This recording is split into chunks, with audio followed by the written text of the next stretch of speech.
Hi, my name is Alexandra Beaton, and this is my presentation on analyzing conceptions of disability in the media.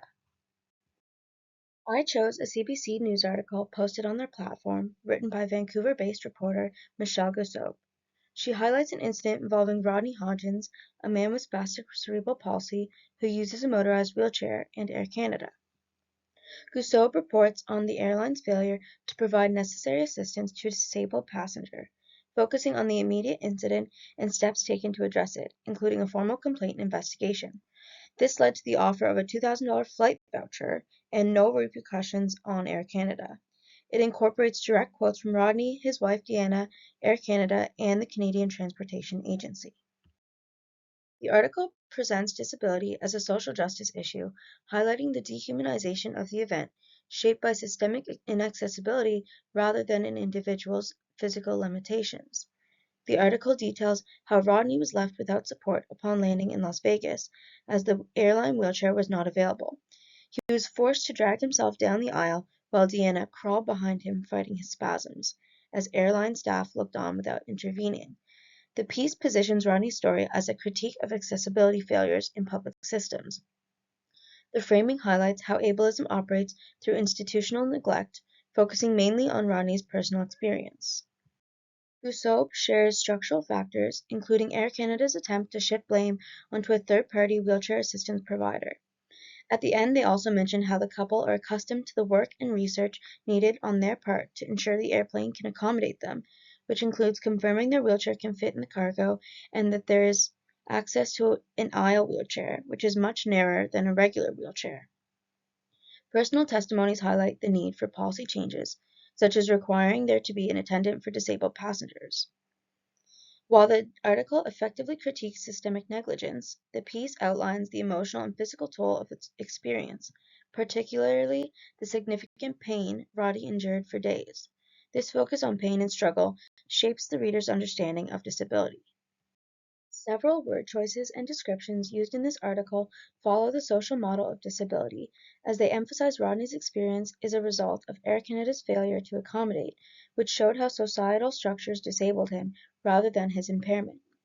The first phrase describes Rodney as having spastic cerebral palsy and using a motorized wheelchair. This wording is neutral. The medical model might have used words to focus on cerebral palsy as the problem, like describing it as a debilitating condition, but the article doesn't do this. In the quote, "forced to drag himself off an Air Canada flight," the word forced implies that the situation was not inevitable, but created by a failure of accessibility. It shifts responsibility onto Air Canada rather than presenting cerebral palsy as the issue. In the quote, "dehumanizing experience that left him in pain for days," the word dehumanizing emphasizes that this was more than just an inconvenience. It was an experience that stripped Ronnie of dignity. Malakrita discusses how institutional spaces were designed to separate staff from disabled individuals, reinforcing a sense of otherness. Similarly, Air Canada's failure to assist Rodney positioned him as an outsider, someone whose basic needs were not seen as a shared responsibility, reinforcing systemic ableism. In the quote, "an Air Canada flight crew, including the pilot, co-pilot, 2 flight attendants, and 8 cleaning staff watched, but didn't intervene," listing the number of people who failed to act reinforces the idea that inaccessibility is not just about infrastructure, but social attitudes and institutional norms that permit inaction. This aligns with Malkrita's argument that dehumanization happens as disabled bodies are treated as matter out of place, making neglect seem acceptable. Overall, Garland Thompson explains that people often think of disability as something to fix in the person. But this article highlights that the appropriate approach is to fix the environment and systems so that everyone can participate equally. These details provide clear feeling of frustration, showing that this experience was unnecessary and avoidable, and the real problem was not Ronnie's disability, but the way Air Canada handled the situation. The quotes, "experience that left him in pain for days," and "struggle and fight while I'm on the ground," frame disability as a hardship, which could fall into the medical model. This reinforces the idea of disabled bodies as burdens and less good, relating to Stolen Egner's critique. This framing may make the audience feel sorry for Rodney, positioning disabled individuals as objects of sympathy rather than as a part of a valuable community who is advocating for inclusion, which perpetuates harmful stereotypes of dependence and helplessness. These quotes may also make disability appear dangerous, associating it with the risk of hurting the body. However, we have to remember that it was Air Canada's institutional failure to provide support that created the painful experience. The article's wording places burden on Hodgins to fight for change, much like institutional survivors had to fight for the recognition of past abuses in the Michener Institute. The article is written by a journalist who does not disclose whether they are disabled, so I don't assume it comes from a non-disabled perspective. It relies heavily on direct quotes from Ronnie and Deanna following a news report format. This is important because, as we have acknowledged in the class, we want to be informed directly by the individuals who are disabled by society in disability studies. This allows their voices to shape the narrative rather than filtering their experience through an external lens. Statements from Air Canada and the Canadian Transportation Agency provide institutional viewpoints, but they're left open for interpretation rather than being directly critiqued from a disability studies perspective. For example, the article includes Air Canada's statement, "We use the services of a third-party wheelchair assistance specialist in Las Vegas. Following our investigation into how this serious service lapse occurred, we will be evaluating other mobility assistance service partners in Las Vegas." Gusseau could have pointed out how this shifts responsibility away from Air Canada and makes the issue seem like a one-time failure rather than a structural problem. However, she provides no interpretation or response from Rodney, just the quote. The article also lacks perspectives from disability advocates who could frame this as part of a broader pattern of inaccessibility in air travel. While it briefly mentions a similar case involving the Chief Accessibility Officer in Canada, it doesn't explore how common these incidents are. Including voices from disability advocacy groups may have strengthened the critique, framing the issue as a systemic problem rather than an isolated experience. This absence risks supporting narratives that treat inaccessibility as an unfortunate mistake rather than a persistent structural barrier. The CBC article frames the Air Canada incident as a failure of accessibility, critiquing how air travel is designed for non-disabled people. Davis explains that conceptions of normalcy categorize certain bodies as acceptable while positioning others as deviant. The article disrupts this by showing how inaccessibility is systemic, not just an individual struggle. Garland Thompson argues that society creates barriers by assuming everyone is normal.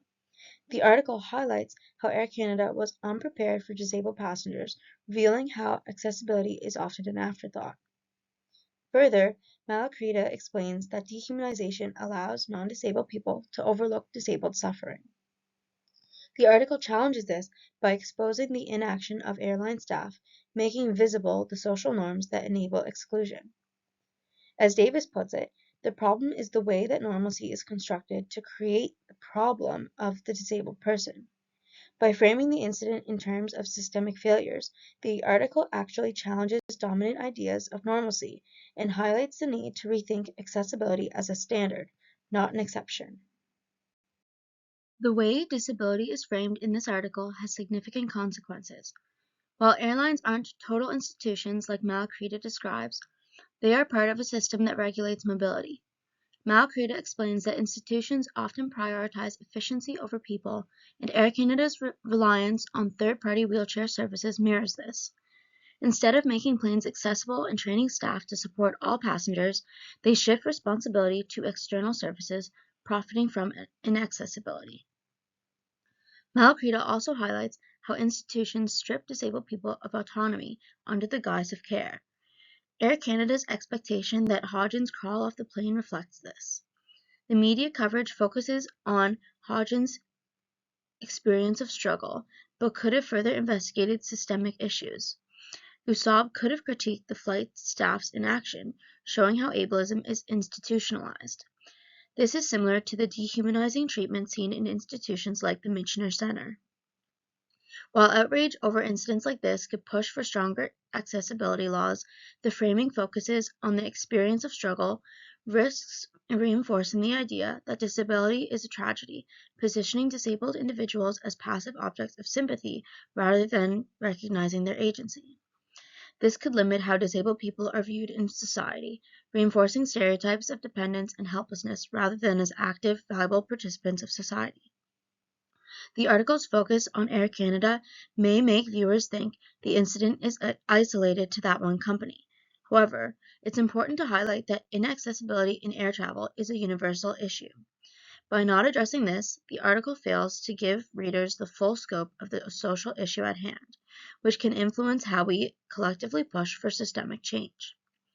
As Garland Thompson and Davis caution, such representations of disability can justify restrictive policies, promoting division and labeling disabled people as other, instead of recognizing them as equal members of society. This kind of framing can hinder full inclusion, leaving disabled individuals in the margins instead of embracing them as a part of everyday life. The article critiques Air Canada's actions, but it doesn't fully address the systemic nature of the issue. Airlines should be designing accessible planes, such as aisles that are all wide enough for wheelchairs, and training staff from the start, making accessibility a priority instead of an afterthought. For example, Air Canada relies on third-party wheelchair services, which shifts the responsibility away from the airline. This makes the incident seem like a one-time failure rather than a systemic issue, not just within the company, but perhaps within all airlines. This missed critique is an opportunity to challenge ableism within institutions and recognize disability as a political issue. The article focuses on compensation or personal support workers, but this approach overlooks the larger problem of structural inaccessibility. Gusab could have critiqued Air Canada's compensation offer as an ableist notion, assuming the incident was isolated. As Ben Mosh urges, we need to focus on deinstitutionalizing social mindsets and beliefs that uphold exclusion, addressing the root of the issue of exclusion. A transformative approach would prioritize systemic change, recognizing that the barriers faced by Rodney are a part of a broader failure in the design of the system itself, not just the presence of a support worker. We need to focus on universal design and policy changes that address accessibility for all, not just on individual solutions. With that, I have a question for you.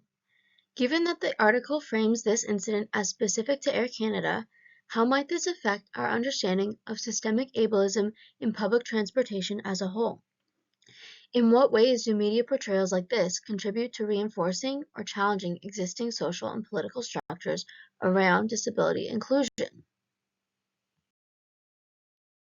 Here are my references. Thank you so much for watching and/or listening.